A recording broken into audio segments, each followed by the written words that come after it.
Ikatlo, gikan sa basahon ni Propeta Jeremias.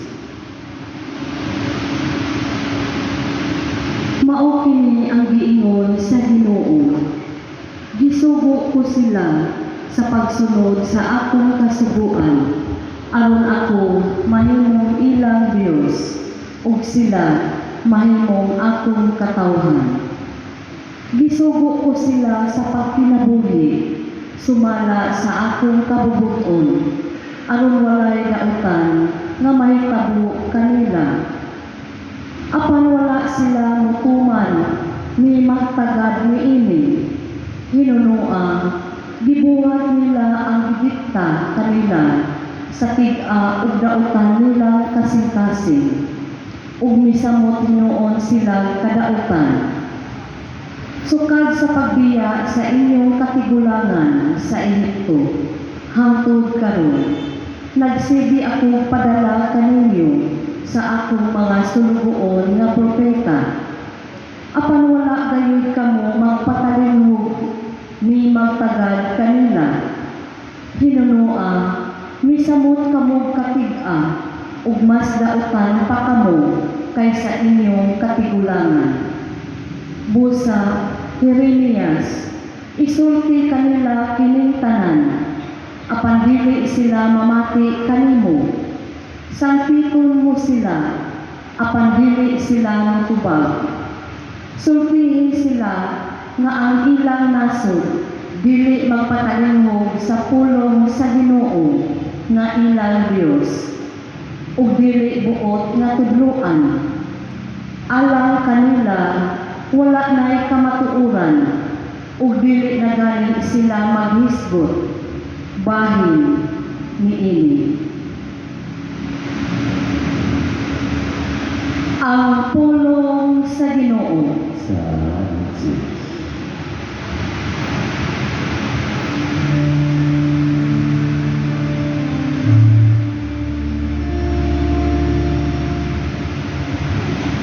Kung karon makadungog kamo sa iyang tingog, ayaw matika ang iyong mga kasing-kasing. Kung karon makalungog kamo sa iyang tingog, ayaw patigang iyong mga kasing-kasing. Umari kamo, awitan ta nga malipayon ang Ginoo. Isangyaw ta ang bato sa atong kaluwasan. Yukbuan ta siya, uban sa pasalamat. Awitan ta siya nga malipayon ug mga salmo.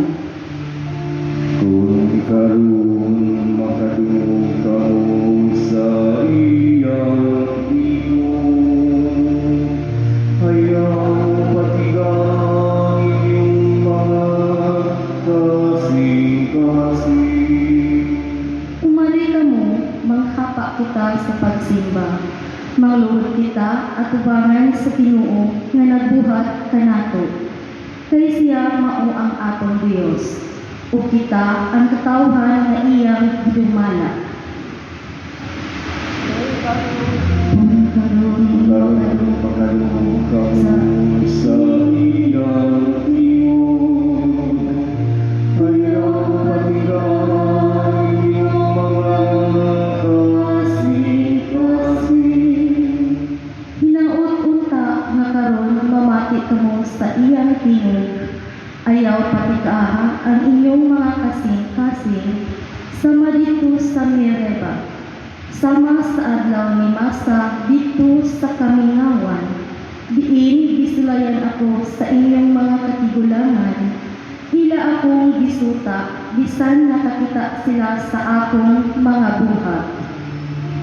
Kung karon makadungog kamo sa iyang tingog, ayaw patigang iyong mga kasing-kasing.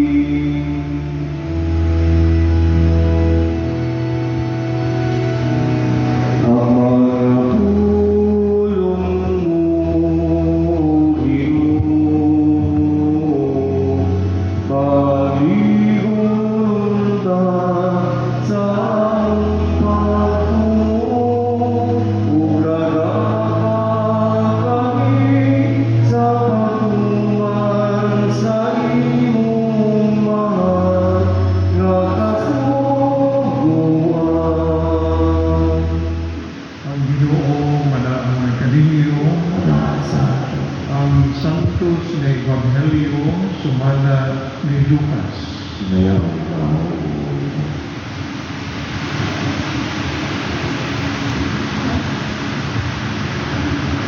Kaniadto ni gayuna gipapahawa ni Jesus ang yawa nga amang. O sa nakagula na ang yawa, nakasulti ang tao. Ang mga tao na hibuno na pagpipila kanila minimon, si Beelzebul, ang pangulo sa mga yawa, may naghatag kaniya gabong sa pagpapahawa kanina. Dahil uban nabuot mo biti kanina, mao nga sila may hangyo kaniya na mohimo siya usa ka milagro, aron pagpaila nga siya pinadala sa Dios. Apan nahibalo si Jesus sa ilang mga nahuna, umingon siya kanila, bisan unsang nasura na magkabahin-bahin o magunay pag-away, dili mulungkad ang tugay. Ang banay na mabahin-bahin, maungkad. Busa kung diha sa gingharian ni Satanas, may mga pundok na nagunay kaaway, kung saan man paglungkad sa maong gingharian. Nagingon kamo nga naginiling ako sa mga yawa, tungod kay naghatag si Beelzebul, kanakong gahom sa paghimuniini. Kung gingon din ako pakiniling kanila, yun sa maliay sa inyong mga sumusunod, pagpapahawa kanila. Ang inyong kaugalingong mga sumusunod, nagpaila, nga sayop gayud kamo. Ang tinuod mao na tungod sa gahom sa Dios, naghingilin ako sa mga yawa, o kini mo ay nagmatuod nga naghari na ang Dios diha kaninyo. Kung ang usa ka tao nga kusgan, nga sangkap sa tanan niyang hinagiban, inandam ng mga hinagiban, magbantay sa iyang balay, dili kayo kagilabdan ang iyang mga butang. Apan kung ang labi pang kusgan nga musulong o mubuntog kaniya, ang labing kusgan saknit sa tanan mga hinagiban, nagisaligan sa tahiya o bahin-bahinon ang iyang tinulis. Ang dili dapit kanako, batok kanako. Ang dili mutabang kanako pagtigong, nagpatigulaan. Mga isuon ang Ebanghelyo sa Ginoo. Doon namin contemporary si Father Marion sa among pag-eskwela sa seminaryo. Karon kini maong pari, wala na tagai o assignment tungod sa usa ka pinaiya nga lisod sa aksyon. Nakauban ko din ako siya sa mga pipila ng mga parokya. Kung tinuod yun po ang obserbasyon sa kadaghanan sa mga pari, kay personal din ako nga sinati ang maong kinaiya. Kinaiya nga dali tayo magkakita sa iyo sa isig ka pari o bisan gani sa mga parokyano.